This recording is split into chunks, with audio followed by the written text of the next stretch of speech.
transformation we know begins when we choose collective flourishing over fear. And because we know fear creates division, we are not divided. We are in solidarity, as my co-host got at, the sum of us. And then just this other idea of that equity requires disrupting the harmful system. And so when we see a system that is harmful, and we already see systems in our community that are harmful, what are you doing?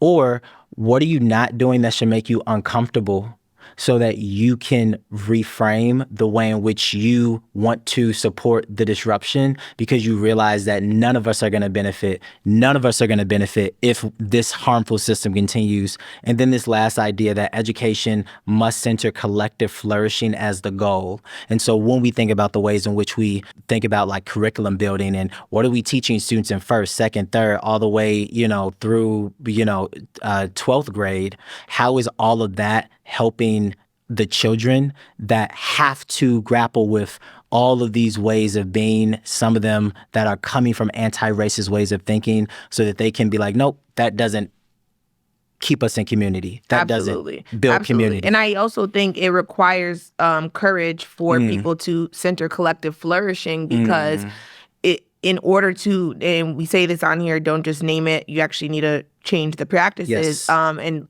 as we said, like, what you don't name, you normalize. However, once you name it, what are the ways in which we're going to actually put it into practice? And I think about like classrooms I've been in college, where I've said the thing of like, hey, like, I feel like right now you're centering yourself in a conversation about Black and brown people.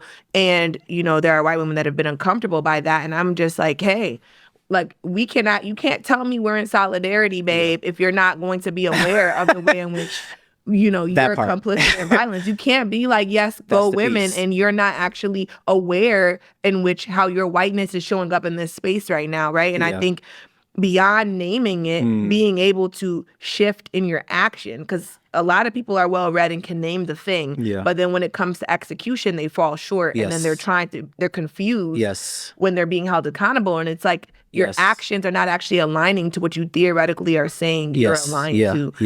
But Heather McGhee gets at the sum of us, and how we get there in terms of like collective solidarity is through the practice, through the action, through the discomfort that leads to change behavior, change mindsets, change ways of seeing people in communities. And so as we close out today, recognize that when we design systems rooted in fear, scarcity, and division, we all lose access to something greater.